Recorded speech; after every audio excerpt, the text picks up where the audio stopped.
उमंग में आज सुनते हैं कार्यक्रम भगत सिंह। अपने देश के स्वतंत्रता संग्राम के दौरान कुछ नारे बहुत प्रचलित हुए, जैसे बंकिम चंद्र चटर्जी का वंदे मातरम का नारा, नेताजी सुभाष चंद्र बोस का जय हिंद का नारा, लोकमान्य तिलक की ललकार कि स्वराज्य हमारा जन्मसिद्ध अधिकार है, और महात्मा गांधी की पुकार अंग्रेजों भारत छोड़ो। ये सब उन दिनों बच्चे बच्चे की जुबान पर थे। इन सब महान लोगों के दिए हुए इन महामंत्रों के बीच एक 20-22 साल के नौजवान की निडर आवाज भी गूंजी थी। बहरे कानों को सुनाने के लिए जोरदार धमाके की जरूरत होती है।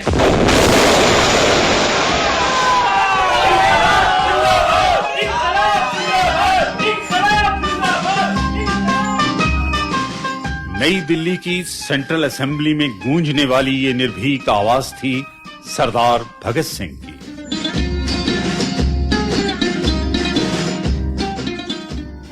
भगत सिंह का जन्म 26 सितंबर सन 1907 को लायलपुर के बंगा गांव में हुआ था। उनके पिता सरदार किशन सिंह और चाचा अजीत सिंह और स्वर्ण सिंह प्रसिद्ध देशभक्त थे।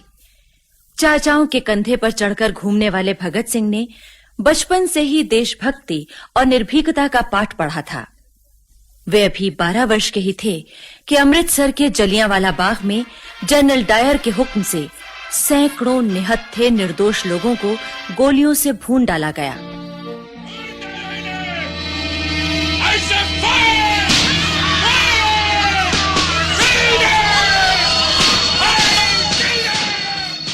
भगत सिंह के बालक मन पर इस घटना का बड़ा गहरा असर पड़ा। कौन है? मैं हूं अमरो, भगत सिंह। पर तू इतनी रात को यहाँ आंगन में बैठी क्या कर रही है? तुम्हारा ही रास्ता देख रही थी भाई। कहाँ चले गए थे तुम? तीर्थ करने चला गया था, अमृतसर। अमृतसर? अच्छा, दरबार साहब में मत्था टेकने गए थे क्या? नहीं बहन, मैं तो जलियांवाला बाग की मिट्टी को मत्था टेकने गया था, जहां त्योहार के दिन सैकड़ों बेकसूर निहत्थे बंदों का खून गिरा था। ये देख। ये इस शीशी में क्या है? इस शीशी में खून से रंगी वही मिट्टी है। हाय रब्बा, इस खून वाली मिट्टी का क्या करोगे वीर जी? मैं इसकी पूजा किया करूंगा अमरो।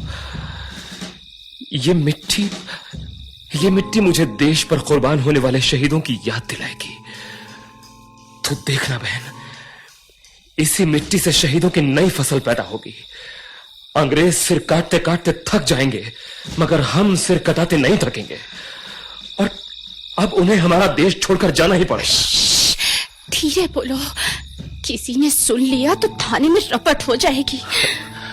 अच्छा ही है, अंग्रेजों की पुलिस जान जाएगी कि एक और दीवाना सिर कटाने को तैयार हो गया है। हाँ, सरफरोशी की तमन्ना अब हमारे दिल में है। देखना है जोर कितना बाजुए कातिल में है। वक्त आने पर बता देंगे तुझे ओ आसमां, हम अभी से क्या बताएं क्या हमारे दिल में है।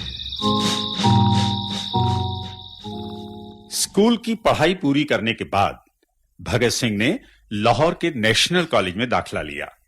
वहां उनकी जान पहचान अपने जैसे कई और आजादी के दीवानों से हुई। इन लोगों ने मिलकर भारत नौजवान सभा का गठन किया। जल्दी ही इनका संपर्क उत्तर प्रदेश, बंगाल, महाराष्ट्र और दक्षिण भारत के क्रांतिकारी संगठनों के साथ हो गया। उत्तरी भारत के प्रमुख क्रांतिकारी चंद्रशेखर आजाद भी इनके पास आते जाते रहते थे। ये सब लोग दिन रात देश को स्वतंत्र कराने के लिए प्रयत्नशील रहते।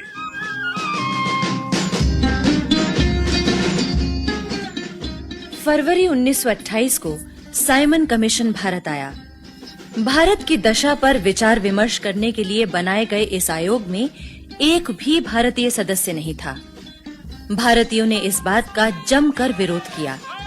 हर जगह इस कमीशन का स्वागत काले झंडों और साइमन गो बैक के नारों से किया गया। अक्टूबर में साइमन कमीशन लाहौर आया। इसके विरोध में एक बहुत बड़ा जुलूस निकाला गया। जिंदाबाद! भारत माता की जय! भारत माता की जय! इनकलाब! जिंदाबाद!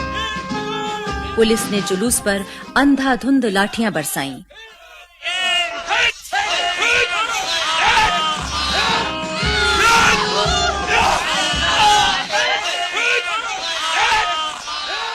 बुजुर्ग नेता लाला लाजपत राय बुरी तरह जख्मी हुए और कुछ समय बाद इन्हीं चोटों के कारण उनका देहांत हो गया। भगवती भैया, लाला जी की मौत का बदला लेना ही होगा। वो तो ठीक है भगत सिंह, मगर हम बदला किससे लेंगे?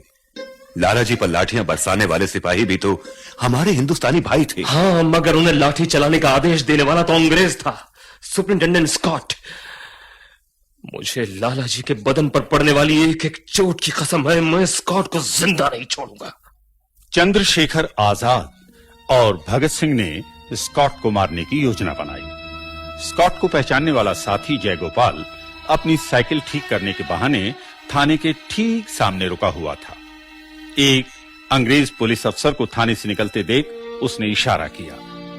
उसका इशारा पाते ही आजाद और भगत सिंह साइकिल पर आगे बढ़े। राजगुरु पैदल थे। इन लोगों ने पलक झपकते ही अंग्रेज अफसर का काम तमाम कर दिया। साथ में एक भारतीय सिपाही चानन सिंह भी मारा गया। ये लोग साइकिलों पर सवार होकर भाग निकले। इन्हें बाद में पता चला कि ये मरने वाला अंग्रेज अफसर स्कॉट नहीं बल्कि उसका सहयोगी सॉन्डर्स था। लगभग उसी समय भगत सिंह ने तय किया कि वे अपनी बात बाहरी दुनिया तक पहुंचाने के लिए एक धमाका करेंगे। दिल्ली के सेंट्रल असेंबली हॉल में बम फेंकने की योजना बनाई गई। इस बम से जोरदार धमाका हुआ। हॉल में धुआं भर गया, लेकिन इससे कोई भी घायल नहीं हुआ। इसके बाद वहां क्रांतिकारी विचारधारा को स्पष्ट करने वाले गुलाबी रंग के पर्चे फेंके गए और भगत सिंह और बटुकेश्वर दत्त ने स्वेच्छा से गिरफ्तारी दी। हालांकि आजाद नहीं चाहते थे कि भगत सिंह गिरफ्तार हों। वे बम वाली घटना के दिन भगत सिंह और दत्त को वहां से हटाकर सुरक्षित स्थान पर ले जाने का पूरा प्रबंध कर चुके थे। लेकिन भगत सिंह ने स्वयं ही गिरफ्तारी, जेल और फांसी का रास्ता चुना। और ऐसा हुआ भी। 28 मार्च सन 1931 को क्रांतिकारी गतिविधियों के फलस्वरूप भगत सिंह, राजगुरु और सुखदेव को फांसी दे दी गई। ये वो लोग हैं जो देश के लिए मरकर अमर हो गए।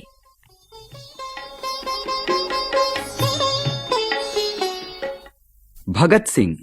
अभी आप सुन रहे थे CIET NCERT द्वारा प्रस्तुत ये कार्यक्रम। आलेख डॉक्टर शुभ्रा शर्मा, विषय संयोजन डॉक्टर स्वर्णा गुप्ता, कलाकार नीरज शर्मा, हर्ष बाला, सुचित्रा गुप्ता, अभय भार्गव और मनोज भटनागर। ध्वन्यांकन सतीश लाडे। निर्माण सहयोग वंदना अरिमर्दन तथा निर्माण एवं प्रस्तुति अजीत होरो।